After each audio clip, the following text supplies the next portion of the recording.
Bonjour à tous, aujourd'hui nous sommes donc le 12 août 2023 déjà. Je suis ici à Paris à la place de la République pour venir manifester pour demander et exiger la libération de Ousmane Sonko. Donc Djoubian, c'est mon surnom sur le net, je suis accessoirement seulement spécialiste de la France. Je suis un authentique panafricain. Et donc nous sommes ici pour demander et exiger la libération de Ousmane Sonko. Et j'en appelle même à la révolution, à l'insurrection là-bas au Sénégal. Parce que Ousmane Sonko, il n'y a aucune raison pour qu'il soit en prison. Aucune raison. Rien ne justifie son emprisonnement si ce n'est simplement la peur qu'il soit, élu par le peuple au mois de février 2024. C'est tout simplement ça. Et donc j'expliquais que Ousmane Sonko n'a pas seulement affaire à Macky Sall. Ousmane Sonko, il a affaire d'abord à la France-Afrique. Ousmane Sonko a affaire à l'oligarchie occidentale, l'oligarchie française en particulier. Voilà, ce sont ces gens-là ses premiers adversaires. Et Macky Sall n'est simplement qu'un larbin. Macky Sall n'est simplement que, un soldat de la France-Afrique. Il n'est simplement qu'un lampiste, vous comprenez? Et en seconde position, les adversaires de Ousmane Sonko, ceux qui refusent qu'il puisse briguer le mandat de président de la République au Sénégal, c'est toute la classe politique sénégalaise, hommes et femmes. Tous ces gens-là redoutent Ousmane Sonko. C'est clair et net, parce que je dis, si ces gens ne redoutaient pas Ousmane Sonko, ben, il ne pourrait pas rester en prison depuis maintenant plusieurs jours, si ce n'est pas quelques semaines. Vous comprenez? Voilà. Et avant même d'être allé en prison, avant d'être arrêté, il était déjà séquestré pendant plus de, plusieurs semaines, plusieurs mois chez lui, séquestré avec toute sa famille. Donc, les hommes et les femmes politiques au Sénégal, je considère que qui ne dit rien consent. Voilà. Ousmane Sonko s'est montré solidaire de Khalifa Sall. Il s'est montré solidaire des autres hommes et femmes politiques au Sénégal. Et l'inverse n'est pas possible parce que ces gens-là, ce sont des opportunistes. Je pense à des gens comme, comment on appelle ça, Khalifa Sall, voilà. Idrissa Seck, n'en parlons pas, Barthélémy Dias, tout ça. Ils sont pour la continuité de la France-Afrique, en réalité. Vous comprenez? Donc, Ousmane Sonko, il faut que le peuple aille le libérer. C'est tout ce qui reste, parce que la justice est aux mains de Macky Sall, la justice est aux mains des France-Africains, et donc la justice n'est pas libre. Voilà, c'est la raison pour laquelle il ne faut pas compter sur la justice pour libérer Ousmane Sonko. Les seules personnes, c'est le peuple qui pourra libérer Ousmane Sonko, et rien d'autre. Donc là, j'ai ici un frère qui est homme d'affaires, et je vais lui demander de parler du franc CFA, parce qu'il a une expérience qui est très très intéressante. Voilà frère, prends les écouteurs et puis tu vas pouvoir parler. Voilà, parce qu'il va expliquer, vous allez voir, le franc CFA, lui son expérience c'est très très intéressant. Alors chers frères africains, et je pense qu'il n'y a pas un combat plus noble que le combat du franc CFA, parce que moi je m'appelle Adama Fall, je suis sénégalais en fait, et on m'appelle aussi Khamid Fall, j'ai pris mon nom africain qui se dit Khamid, c'est-à-dire voilà, je suis africanisé à fond et je suis sénégalais et fier de l'être. Et moi le combat du franc CFA pour moi c'est l'un des piliers du combat de la libération de l'Afrique. Pourquoi? J'ai découvert l'arnaque, le braquage à main armée, je vais l'appeler ça, du franc CFA en 2007-2006. À l'époque, je travaillais ici en France, j'étais dans l'aéronautique, j'ai démissionné et j'ai voulu rentrer, monter mon business, faire de l'import-export entre la Chine et le Sénégal. Alors, en partant d'ici, je me dis, écoute, nous, si on n'est pas développé, j'étais déjà moi aliéné, j'étais pas, même si je commençais à me douter de beaucoup de choses, j'imaginais pas ce que j'allais découvrir. Parce que je me dis, écoute, nous, si l'Afrique n'est pas développée, c'est de notre faute, c'est parce que c'est nous qui n'avons pas voulu travailler. Alors, avec tout le courage que j'avais, j'arrive sur place, merde. Tout le courage que j'avais, je vais mettre mes écouteurs. Il faut mettre le casque, sinon ça ne va pas marcher. Ouais. Donc, avec les bruits, on peut attendre. Ouais. Et donc, j'arrive au Sénégal, et puis il me fallait encore un peu d'argent. Donc, j'ai emprunté à la CMU, à la banque. Ils m'ont prêté, à l'époque, j'avais emprunté, je pense, 50 millions CFA, quelque chose comme ça. Avec un taux d'intérêt de 18%. Je ne comprenais pas parce que moi je venais de France, les taux d'intérêt étaient de 1%. D'accord? J'ai accusé le coup. Donc, si on part en Chine, déjà, Guangzhou, déjà à l'époque, pour avoir les visas, il fallait aller au Malaisie ou en Thaïlande. Déjà, tu arrives en Thaïlande, le franc CFA, non, personne ne te le prend. Pourquoi? Il faut changer en dollars ou en euros. Donc, avec des taux de change, déjà, tu perds de l'argent. Arrivé en Chine, on te dit ton CFA, personne ne le reconnaît. Il faut que tu changes en euros ou ça, on le savait déjà. J'essaie d'expliquer. On savait déjà parce qu'il faut échanger avant d'arriver en Chine. C'était Guangzhou à l'époque. Et quand on arrive en Chine, un renminbi, je me rappelle, c'était 1 euro était égal à 11 renminbi, ça a monté jusqu'à 10, 10,50. Et rien qu'en faisant la monnaie, je me suis rendu compte que j'ai perdu peut-être à peu près 10% de mon argent. Donc, entre le taux d'échange, le prêt qu'a même fait la banque, avec un taux d'intérêt de 18%, plus les 10%, au départ, avant d'acheter aucune marchandise, on a déjà perdu 25% de notre argent. Au profit de qui? De la Banque de France. À l'époque, je ne comprenais pas bien. Je n'avais pas encore tout compris. J'ai dit, je rentrais au Sénégal, je faisais mon business. Je me suis rendu compte, avec les paiements des banques et tout, c'était toujours serré. On mangeait notre bénéfice. Et au final, je me suis rendu compte, non, nous on travaillait pour les banques en fait. Parce que les 25% de bénéfices qu'on avait, c'était la banque qui les récupérait. Et j'ai commencé à faire des recherches sur pourquoi on n'a pas notre propre argent. Et j'ai découvert les accords secrets. J'ai découvert les accords coloniaux. J'ai compris qu'au moment qu'ils nous donnaient l'indépendance, ils nous ont imposé de garder le franc CFA, c'est-à-dire l'explication le plus simple, chers Africains, pour que vous compreniez, c'est-à-dire vous, Africains, là, vous avez 10 000 francs CFA, chaque État africain, sur les comptes d'opération, on vous dit, la France récupère 50% des bénéfices du franc CFA, c'est-à-dire l'État sénégalais, là, chaque année, les Français sont là assis chez eux tranquillement en train de boire leur, jus d'orange ou leur vin. Nous, on travaille pour eux. Toi, tu prends l'avion pour aller en Chine acheter des trucs, tu viens et toi, tu travailles pour les gars qui sont assis tranquillement sur place. Et mais j'ai dit, c'est pas possible. Et donc, de fil en aiguille, on se rend compte que la seule chose qui peut nous libérer ça, c'est avoir notre propre souveraineté. Et comme l'a si bien compris notre frère, aujourd'hui, son combat qui dit la priorité, c'est l'armée, les militaires, les bases militaires. Et les bases militaires, moi je vais rajouter quelque chose, mon cher frère, c'est que la base militaire, c'est comme vous avez, si vous l'avez bien expliqué, ils sont là avec leur explication bidon, mais les bases militaires, souvent, ils sont là en mission avec un décret du cellule africaine de l'Élysée. Moi, la question que je me suis toujours posée, pourquoi on n'entend jamais parler du cellule américaine de l'Élysée ou cellule australienne de l'Élysée ou cellule asiatique de l'Élysée, mais c'est toujours cellule africaine de l'Élysée. Et à quoi ça sert cette cellule? Pour moi, c'est le Wagner de la diplomatie française. Pour moi, la cellule africaine de l'Élysée, c'est les mercenaires diplomatiques en fait. Pour moi, c'est Wagner, il ne faut même plus parler de Wagner, c'est le Wagner de l'Élysée. C'est des mercenaires. Et donc, ils se prennent comme les rois du monde. Et ces mêmes personnes-là, c'est eux qui vont venir t'expliquer non, il ne faut pas de coup d'État, machin, nanani, nanana. Et ce qui est rigolo, il y a quelques mois, il n'y a même pas une année ou deux, le même président là qui va te parler de nos frères du Niger, du coup d'État de nos frères du Niger, le même Emmanuel Macron est parti au Tchad avec un coup d'État institutionnel, mettre au pouvoir un gamin de rien du tout, qui n'avait ni la légitimité, ni le droit, mais tout en ignorant toutes les lois de ce pays-là pour le mettre au pouvoir. Et c'est cette même personne-là aujourd'hui qui vient nous sortir avec les médias tenus par les oligarques français. Tout le monde sait qu'aujourd'hui, 60% des médias français, c'est détenu par Vincent Bolloré. Et vous savez tous que Vincent Bolloré, c'est le grand Manitou. C'est lui, quand il est parti, arrivé en Afrique, il est parti, il n'avait même pas 1 million d'euros dans sa poche. Aujourd'hui, il est milliardaire. Il est devenu milliardaire comment? Il a commencé par travailler. Grâce à l'Afrique.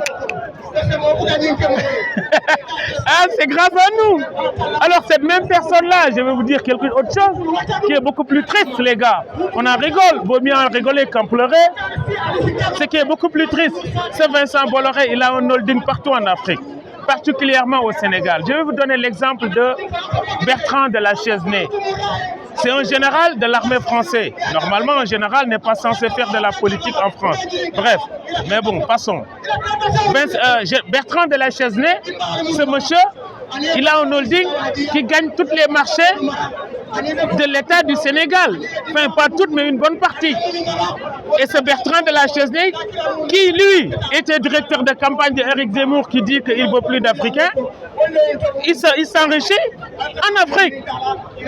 Donc c'est nous les Africains qui finançons l'extrême droite ici en France, sans s'en rendre compte, avec la complicité. Pas seulement l'extrême droite, toute la mais justement, mais je parle de l'extrême droite parce que voilà, non, mais toute la vie politique. Toute la vie politique. On ne peut pas oublier les mallettes d'argent. Les mallettes d'Ali Bongo, on ne peut pas oublier les mallettes de... Avec Bourgui, c'est le porteur de valise. Et donc, ce général-là, Bertrand de la Chesnée, il est toujours en Afrique, avec ses holdings. Et c'est qui l'a ramené en Afrique? Figurez-vous, c'est Vincent Bolloré. Donc Vincent Bolloré qui a fabriqué de toutes pièces ce Éric Zemmour-là. Et Vincent Bolloré, lui-même, détenteur de 70% des chaînes de télévision, aujourd'hui, qui est rentré en France. Et moi, la seule chose que j'ai envie de dire à nos amis français, j'ai l'habitude de dire, nous les Africains, on a été colonisés depuis des siècles, on le sait. Aujourd'hui, la France est en train d'être colonisée, ils ne sont même pas au courant. Parce que Vincent Bolloré, il fait les mêmes choses, il a les mêmes habitudes qu'en Afrique, c'est ça qu'il est en train de faire en France aujourd'hui. Donc, peuple français, c'est vous qui devrez être à côté de nous pour ce combat-là. Parce que si vous pensez que ça ne vous touche pas, que ça se passe là-bas en Afrique, c'est faux. Parce qu'on a le même bourreau. Les bourreaux, c'est les oligarques, que ça soit afro, que ça soit occidentaux. On a des bourreaux aussi chez nous parce que Macky Sall, lui, moi je ne peux pas le considérer comme un Sénégalais. Pour moi, il est pire. Ce sont les gardiens de prison. Voilà. Et pire même, je dirais, c'est les affranchis. Vous savez c'est quoi les affranchis? Les affranchis, au moment de la colonisation, de la traite négrière, pardon, ils nous expliquaient que c'était nos frères ou nos parents qui vendaient les esclaves. Ce n'était pas vrai. Qu'est-ce qui s'est passé? Parce que je défie qui que ce soit, aucun historien qui va te sortir, parce que l'Europe, l'Occident est rentré en Afrique au XIVe siècle. D'accord? Avec le bulle papal. Ça, c'est un autre sujet, on va en parler plus tard ou un autre jour. Pour dire, quand ils ont rentré en Afrique, là, aujourd'hui, on sait pertinemment, avec les recherches qu'on a, que chaque esclave déporté en Amérique, il y avait 10 Africains qui étaient tués. Donc, il y avait une résistance. Et donc, les collabos, on les a vus qu'après le 16e, 17e siècle. C'est-à-dire, entre le 14e, le 15e, jusqu'au début du 16e siècle, les Africains ont résisté. Après 3 générations, ils ont pris le dessus, ils ont falsifié l'histoire, ils nous ont expliqué c'est nous qui le vendaient. Alors que non, ils prenaient les gamins qui avaient 2 ans, 3 ans, ils étaient élevés au Portugal. Et à 7 ans, c'était le Portugal qui menait la traite. Et ces enfants-là, on les retournait, c'est ce qu'on appelait les affranchis, on les retournait en Afrique, c'est eux qui tenaient les traites. Et c'est le même système jusqu'à présent. Et ces affranchis-là, quand on va sur l'île de Golay, qui repose en paix, le vieux Jondiaï qui repose en paix, il expliquait quand il te parlait les affranchis, il pleurait tellement que ces affranchis étaient plus mauvais que leurs frères et sœurs parce qu'on les a éduqués, on leur faisait un lavage de cerveau, ils étaient aliénés, on les expliquait, c'était leurs parents qui les avaient vendus pour une bouteille de vin, pour un bijou. Tu vois, l'histoire, la légende urbaine qu'ils ont racontée. Et Macky Sall, moi je le considère comme un affranchi. Et donc ces personnes-là qui ont été lavées, qu'on a lavé leur cerveau, et qu'eux, ils sont beaucoup plus méchants à l'endroit de leurs frères et sœurs que même le bourreau blanc. Et donc, on ne peut pas parler de Macky Sall comme un Africain. Il n'est plus depuis longtemps. C'est un franc-maçon, tu vois. Et donc, je reviens à l'appel qu'il a lancé mon frère. On n'a qu'un seul issue. C'est la résistance. Le président Ousmane Sonko, Ce n'est pas un combat pour ce président Ousmane Sonko, c'est un combat pour la libération de l'Afrique. On est en pleine phase de briser les chaînes. Voilà, on est un tournant très, très important. On est un tournant important. Parce que si vous voyez que pourquoi Macron ne dort plus, pourquoi il s'agite, il danse, il ne dorment plus, ils prennent des comprimés pour dormir le soir, c'est parce qu'ils sont en train de voir l'Afrique s'échapper et qu'ils n'avaient pas prévu un plan B. Et pourtant, c'est là où je vais finir, mon cher frère. Le plan B, en 2010-2012, les services secrets français et certaines personnes avaient fait des recommandations à la France. C'était au temps de Sarkozy. Il avait dit la France vient de perdre 30% de part de marché en Afrique. Et dans 10 ans, maximum, la France va perdre l'Afrique. Parce que cette nouvelle génération n'est plus la génération de 1960. Ils sont beaucoup plus éveillés et beaucoup plus déterminés à vivre libre. Ils ont compris. Ils ont compris. Ils ont définitivement compris. Et là, ils avaient fait une recommandation comme quoi la France a intérêt à rétablir la vérité, à raconter les mensonges et à demander pardon à l'Afrique pour travailler de concert avec l'Afrique, pour développer la France et l'Afrique pour partir sur de nouvelles bases. Si ça ne se fait pas, la France va perdre l'Afrique. Et malheureusement, à l'époque et jusqu'à présent, les politiciens suivent l'agenda des oligarques. Parce qu'il faut savoir que toutes les richesses qui quittent l'Afrique, ce n'est pas la France qui s'en bénéficie. C'est 2-3 personnes, c'est un bande de copains. C'est Vincent Bolloré, c'est Martin Bouygues, c'est ces oligarques qui s'en bénéficient. C'est ça. Et donc le peuple français a tout un intérêt à s'allier avec le peuple africain pour combattre cette injustice-là. Je vous renvoie sur la terrible vidéo de Jacques Chirac. Allez tous sur YouTube, vous tapez terrible déclaration de Chirac, vous allez trouver que Chirac, il disait qui? Il disait qu'une bonne partie qu'on a d'argent qu'on a dans notre porte-monnaie, on l'a grâce à l'exploitation de l'Afrique et des Africains pendant des siècles. Et si on veut éviter une nouvelle conviction, des déconvulsions, il faudrait rendre ce qui appartient aux Africains, ce qui leur appartient, et changer de paradigme. Chirac l'avait dit, personne n'a voulu écouter. Et aujourd'hui, l'Afrique et la France sont face à leur destin. Et nous, Africains, je suis fier de faire partie de cette génération qui ont déjà libéré nos chaînes mentaux et qu'on a compris que le seul salut, c'est la lutte et que seule la lutte libère. Parce que le bourreau occidental n'a pas une autre plan B ni plan C. Il a juste un seul plan, celle de la domination. Et ça, le temps est révolu, nous l'accepterons plus. Donc, vive l'Afrique, vive le panafricanisme. Et juste, je vais terminer.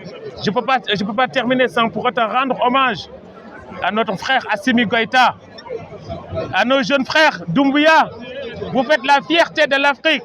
À notre frère Ibrahim Traoré du Burkina, le général. Non, toutes ces personnes-là aujourd'hui, moi je fais partie des personnes qui avaient marché quand Macky Sall, pareil, avec son sale boulot, les faiseurs de sale boulot, avaient fermé les frontières au moment du coup d'État du Mali. J'étais privilégié de faire partie du deuxième groupe qui a rejoint les marcheurs au Mali, qui ont marché 1360 km pour aller soutenir le président Assimi Goïta. À l'époque, ils nous avaient arrêtés à la frontière, certains de nous. Et ces enfants-là de Cheikh Anta Diop, je veux citer Badji, je veux citer notre frère Diène, je veux citer notre frère Kémi Seba, je veux citer ma sœur Nathalie Yamb. Et ces personnes-là, on a été reçus au palais présidentiel par Assimi Goïta. Et nous, on était acclamés dans les rues, qui nous ont dit, heureusement que vous étiez là, sinon on allait être très en colère contre notre frère sénégalais. Et nos frères maliens ont compris que Macky Sall n'est pas le Sénégal. Et que la jeunesse, 70% de la jeunesse sénégalaise soutiennent nos frères Assimi Goïta, soutiennent Doumbouya. Parce qu'aujourd'hui, ce qu'ils ont réussi à faire, la seule chose que l'Occident a réussi à faire, ils ont pensé tuer Patrice Lumumba, ils ont créé beaucoup d'autres Lumumba. Ils ont pensé tuer Thomas Sankara, ils en ont créé des milliers. Ils ont pensé tuer Cheikh Anta Diop, ils en ont créé des milliers. Et aujourd'hui, des milliers de Thomas Sankara, des milliers de Patrice Lumumba, personne ne peut arrêter ce processus. Il n'y a que la lutte qui libère et ce processus, il est inarrêtable. Vive l'Afrique, vive les kémétismes, vive le panafricanisme, vive la liberté du monde entier. jaa ngeen jëf Sénégal pour waa Sénégal lu mën a nekk. Merci beaucoup frère, merci beaucoup. Voilà, donc là je vais le poster. Voilà, je vais le poster. Et puis tu regardes, on va dire, dans 2-3 heures. Ok. Voilà. Hein, donc le frère, il a tout dit. Hein. Je vous laisse apprécier. Vous avez le monde qu'il y a ici à la place de la République à Paris. Merci beaucoup, frère. Merci beaucoup. Merci bien. Voilà. Hein, donc là, il fait un temps magnifique à Paris. Nous sommes le 12 août aujourd'hui, 12 août 2023. Et c'est excellent. C'est excellent. Il y a toute la diaspora. Hein, et là, le soutien de Ousmane Sonko, qui est le candidat du peuple.